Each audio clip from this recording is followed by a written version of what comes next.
The dirty quarter of an hour of Alassane Ouattara'S Marabouts.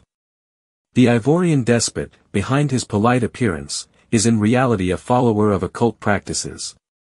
His younger brother, Ibrahima Ouattara, is a fervent disciple of Marabouts, so much so that he would be unable to get out of bed without asking his assigned Marabout with which foot he should put his first toe. Yes, we are there. The day when Ouattara'S, all excited, came to announce to his eldest that Guillaume Soro was not only suffering from cancer, but that he was also going to perish before the end of the year 2024, it was a scene worthy of a bad soap opera. Old Grigou, as he is affectionately nicknamed in circles where he is not invited, let his joy burst forth. It must be said that he had already started writing his speech for a fourth term. After all, the GPS president was his only serious political obstacle. No more sorrow, no more problems. Taken by a rare generosity, the despot of the lagoons gave the green light for an offering of 100 million CFA francs to the Marabouts. But then, when December 31, 2024 arrived, Guillaume Soro made a public appearance, resplendent with health, dazzling smile and radiant expression. Imagine the scene: Alassane Ouattara, stunned, in full hysterics, spouting a mixture of swear words so exotic that even the most experienced linguists still hesitate to classify them. Dominique Ouattara, accustomed to these attacks of hysteria, called as usual for her husband's doctors, who, armed with a syringe capable of knocking out an elephant, succeeded in calming the furious octogenarian. Once awake, our dear president quickly found a scapegoat, his brother Ibrahima Ouattara, whom he accused of this public humiliation. In a rage, he demanded that the latter obtain a full reimbursement from the Marabouts, under penalty of throwing them in prison. Panicked, the famous Marabouts, champions of the improvised sprint, fled towards Mali. And as if that were not enough, these Marabouts on the run no longer hesitate to rail against their former client. They loudly proclaim that it is thanks to their fetishes that the old guy was able to win a third mandate, and that, for their payment, in monkey money, they intend to work for his downfall. Apparently, the revenge of the Marabouts is a dish that is simmered over low heat. In short, business to follow. Whoever lives will see. And during my hard years of exile, I planned and worked on my social and program project, in particular the aspect relating to agriculture, out of ambition but above all out of passion. I reviewed each of the measures that we will implement once in power, to reorganize and reorient the problem of our agriculture in order to resolve the question of our food self-sufficiency, like the great world powers.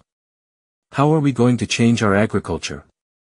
By producing better, producing more and producing with diversity. First, producing better means mechanizing where necessary and favoring traditional methods where necessary.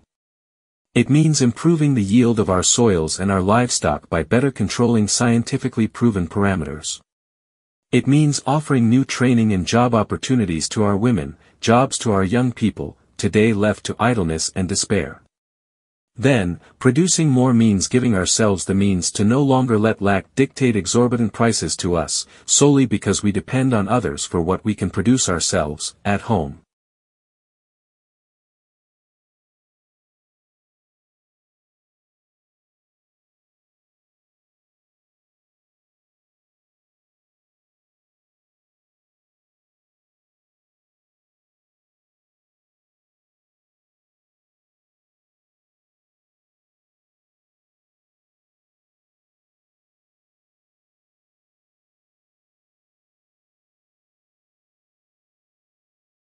Finally, producing in diversity means gradually giving food crops back their place in our agriculture and our national economy.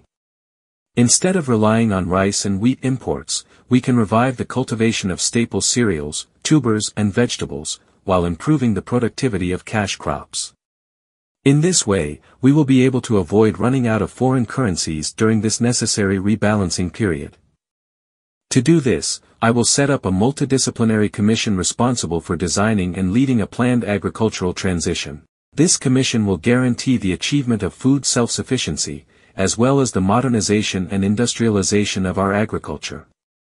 The terms of this commission are indicated in our government program. We will make it a national priority. Our guiding principles are sustainable agriculture, modernization of the sector and local processing of our food products. To do this, we commit to encourage agricultural cooperatives and public-private partnerships, improve rural infrastructure, roads, irrigation, storage, encourage the active participation of young people and women in the agricultural sector, reduce dependence on export crops, diversify agricultural sectors, fruits, vegetables, aquaculture, etc., develop value chains and local processing industries, promote agroecology to preserve the environment. Ladies and gentlemen, Ivorian agriculture is not just about numbers or cultivated hectares. It rests above all on the women and men who, every day, work the land to feed our nation. However, it is clear that the living and working conditions of our farmers remain precarious. It is our duty to offer them a dignified, secure, and equitable environment. It is logical that we will improve the working conditions and income of our farmers by a review of remuneration policies, because too often, our farmers are the least paid links in the value chain. We will therefore put in place fair price setting mechanisms to guarantee that farmers receive fair, stable income commensurate with their efforts, access to social protection. We will establish a social coverage system adapted to farmers, including access to health care, retirement pensions and insurance against climatic and economic hazards, strengthening the capacities of agricultural cooperatives. Cooperatives play a key role in defending the rights of farmers and in negotiating better contracts. We will support them by providing them with financing, training and modern management tools. We will initiate ambitious and inclusive land reform. Agricultural land is at the heart of many conflicts in Côte d'Ivoire. These disputes weaken our rural communities and slow down agricultural development. As soon as we are in power, we will, a census and mapping of agricultural land, we will make this measure effective and we will establish a national database of cultivated land to identify legitimate owners and reduce conflicts, securing land titles. Each farmer must benefit from a land title recognized and protected by the state. This will guarantee their rights to their land and encourage agricultural investments, specific support for rural women. Too often, women are excluded from land ownership. We will launch programs aimed at facilitating their access to land and agricultural training. We will step up the active fight against child labor and exploitation. For this purpose, we will work in partnership with cooperatives, NGOs, and international partners to eliminate child labor in agricultural sectors, particularly in coffee and cocoa.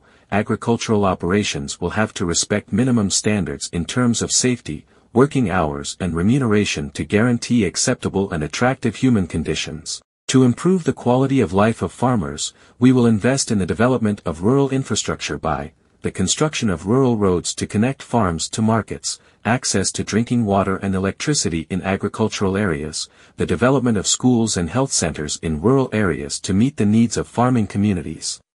Ladies and gentlemen, our vision for Ivorian agriculture goes well beyond production and yields. We want to build an agricultural sector where every farmer works with dignity, with decent income, secure land, and a promising future for their children. Agriculture will no longer be a marginalized sector, but a pillar of social justice and sustainable development. Together, we will guarantee solid rights for our farmers and an agriculture that reflects the values of solidarity, justice, and respect that make our nation great. My dear friends, we are also aware that Ivorian agriculture will develop sustainably if, and only if, it fully integrates the vital forces of the nation, that is to say our young people and our women. In addition, it must be thought of as a multi-sector lever, capable of transforming not only our economy, but also improving our health, our education and our industry. Thus, for the ambitious integration of young people and women into agriculture, we will propose. Ladies and gentlemen, our vision for Ivorian agriculture goes well beyond production and yields. We want to build an agricultural sector where every farmer works with dignity, with decent income, secure land, and a promising future for their children. Agriculture will no longer be a marginalized sector, but a pillar of social justice and sustainable development. Together, we will guarantee solid rights for our farmers and an agriculture that reflects the values of solidarity, justice, and respect that make our nation great. My dear friends, We are also aware that Ivorian agriculture will develop sustainably if, and only if, it fully integrates the vital forces of the nation, that is to say our young people and our women. In addition, it must be thought of as a multi-sector lever, capable of transforming not only our economy, but also improving our health, our education and our industry.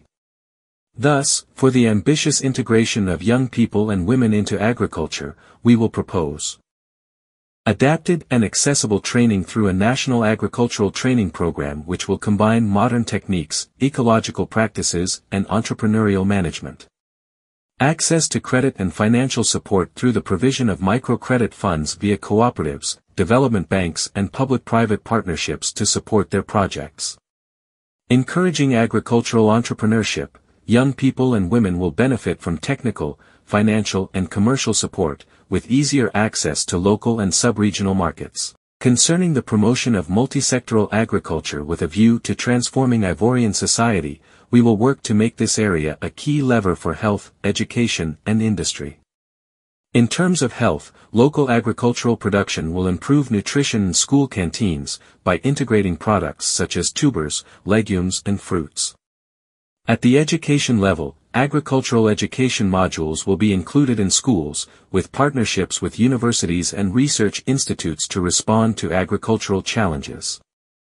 As for industry, an industrial strategy will locally transform raw materials, coffee, cocoa, etc., generating jobs and reducing dependence on imports.